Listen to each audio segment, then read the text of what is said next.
In part one of the Idaho Vintage Motorcycle and Bicycle Show, I showed you the trophy winners. Here in part two, I'm going to bring you 23 I felt stunners that did not win awards. So stay tuned. I'll break these 23 motorcycles up into two groups. The first group is unique vintage motorcycle racers, and the next one will be kind of the classic motorcycles. I'm going to give you a photo of each one of them, then maybe a short walk around. We're going to start off with my favorite, unique vintage motorcycle racers. 1955 BMW R69 Land Speed Racer. Old buddy Fred Wiley's going to be riding this bike out at Speed Week this year. So hopefully we'll see him out there on this. It's 1955 600 R69.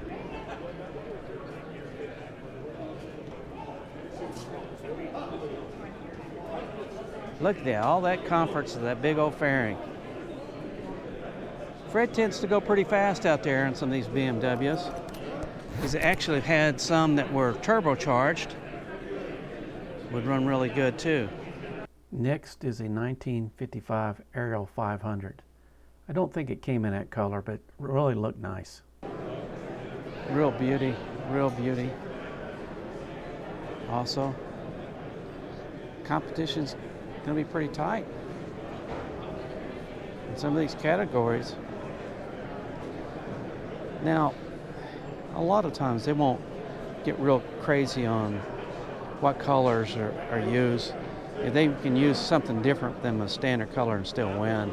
This is a bike you don't see too often here. It may be more common in Europe, but a 1982 Suzuki RG 500. You won't see these on American roads. You might see it in Canada someplace. I don't think you see it in America. Pretty wild. Does this belong to you? And where are you from?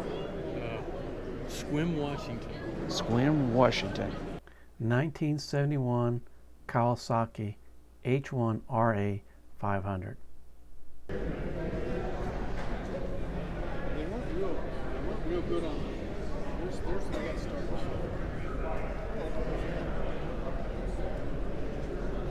They weren't real good on the long tracks, but they were pretty good. Yeah, I might get really good on that cross. Oh, cool. No, the gas tank lifted off that easy. Well, thank you. I grew up on Kawasaki's. Yeah, me too. 1974 Yamaha TA 125. Many people started road racing on bikes like this, with the drum brakes and air cool, real kind of screamers.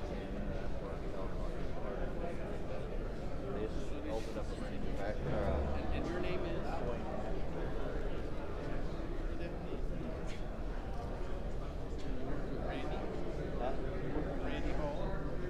1971 Ducati 450, built locally. I believe this is a Union Cycle build here.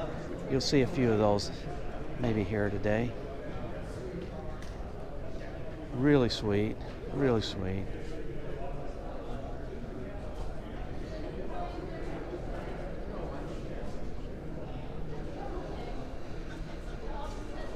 On a few of these bikes, like this one here, there really wasn't a placard out, tell me. I could tell it was a Yamaha drag bike, but really wasn't sure if it was a 250 or 350 or what year it was. There's nothing on here saying what it is, but it's what it kind of looks like to me.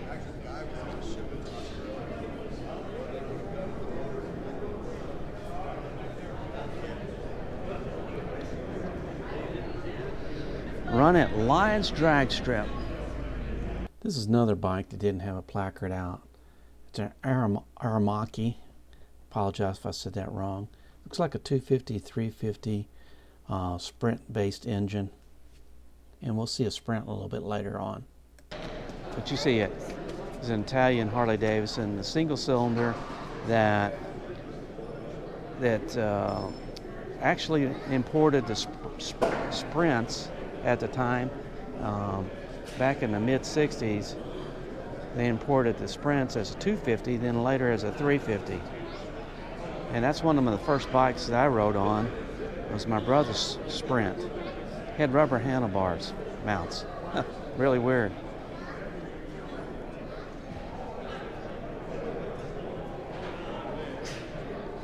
This next bike caught everybody's eyes. It's a 1968 Osa 250. I'm pretty sure it didn't come in this color, but it sure should have. Stock colors, do you have any idea? I have no idea, but if it wasn't, it should have been, shouldn't it? Sure stands out. I mean, I don't know if they did the dirt bikes back then this nice. That's fancy. But you know what? It looks great on it. I think it's going to win something here. Dick's bike's 1971 BMW Formula 750. You can see the Butler and Smith on it, and these were raced years and years ago, but I haven't ever seen one in person until now. But it's got a heck of a sound to it.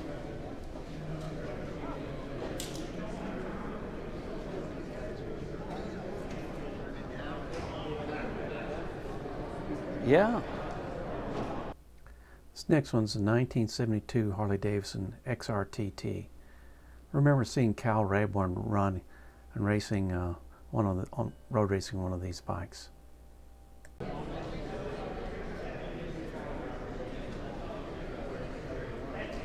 Obviously a road racer.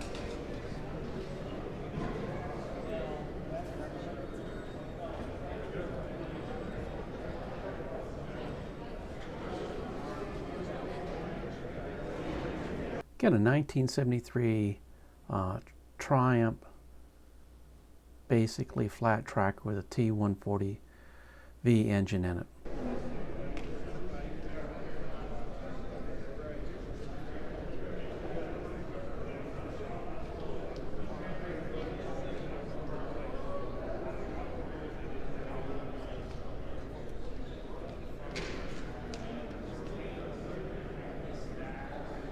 Wrapping up the race bike class, my favorite is this 1973 Rickman Triumph 650 Matisse.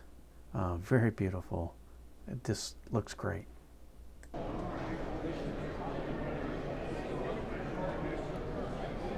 She's a party girl.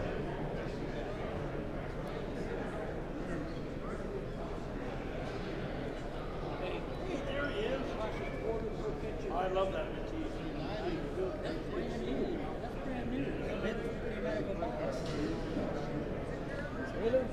Came out of a box.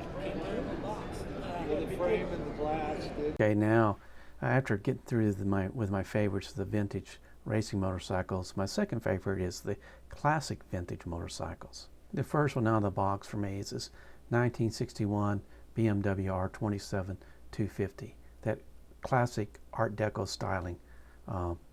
BMW is trying to recreate it in today's R18, but 1961 was really great.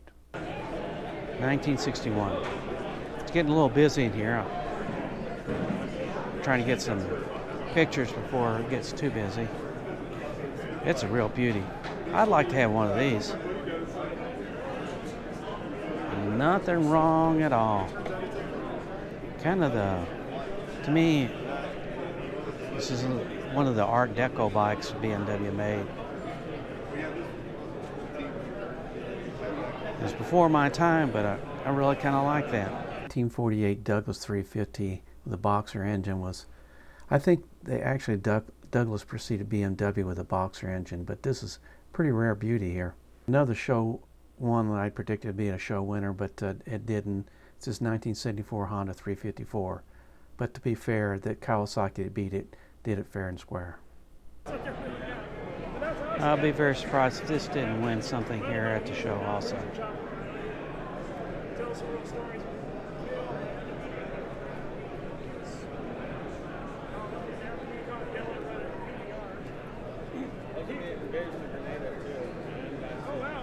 Not perfect, about 11,000 miles on it. Oh, no shit. But it's perfect enough for me. This is a 1955 BMW R50. This is one of the younger participants and competitors in this competition. He won a lot last year. Yeah, it's good to see someone who doesn't, like most Harley people that so they would never have a BMW. But they're both such amazing machines that represent different things. And it's good to see someone who appreciates it. My dad's more of a Harley guy, so he's thrilled with the BMWs, but You tolerate it. This 1970 Triumph T100C was my favorite in the classics at this particular show. Real beauty here, real beauty here. I'll be surprised if this doesn't win something.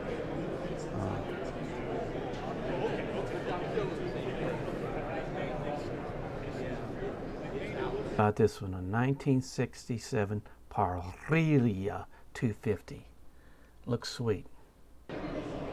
See a lot of, you'll hear about Ransom here today. Pretty popular family here, and motorcycles and building, and father and son, and so they do a lot of good stuff.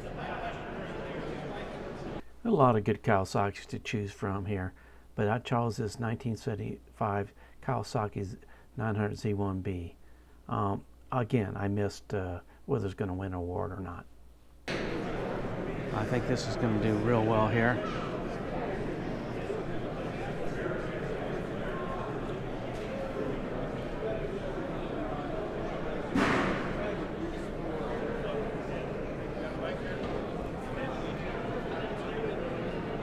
Got a real soft spot in my heart for these Harley Davidson Sportsters. This is a 1969 XLH with the hard bags. Notice it's got the hard bags in them. Thanks.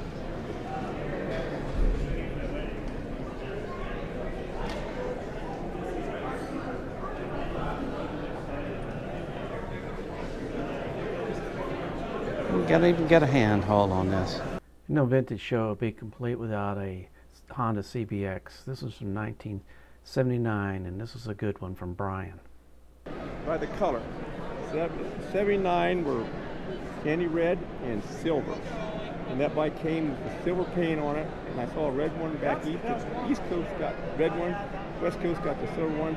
So I went down to Honda and said, give me all the red parts for my 79. That's this bike here. He said, well, we don't make the 79 tail. This is 80. This is 80. See the key here? Yeah. It has this fork. You had a heavyweight girlfriend. She'd sit on here and bust this. Well, the video's getting long, so I'm going to make this the last bike. There's many other deserving bikes to be seen, though. This is a 1969 Harley Davidson 350 Sprint SS. It's kind of unusual exhaust on it. I bet it sounds really nice.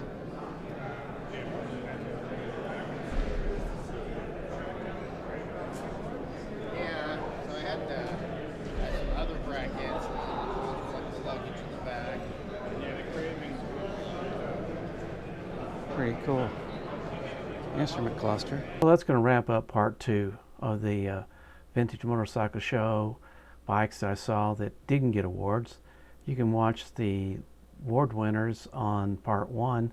I'll leave a link in the comments section. If you saw one of these bikes that you particularly like, tell me about it in the comments section.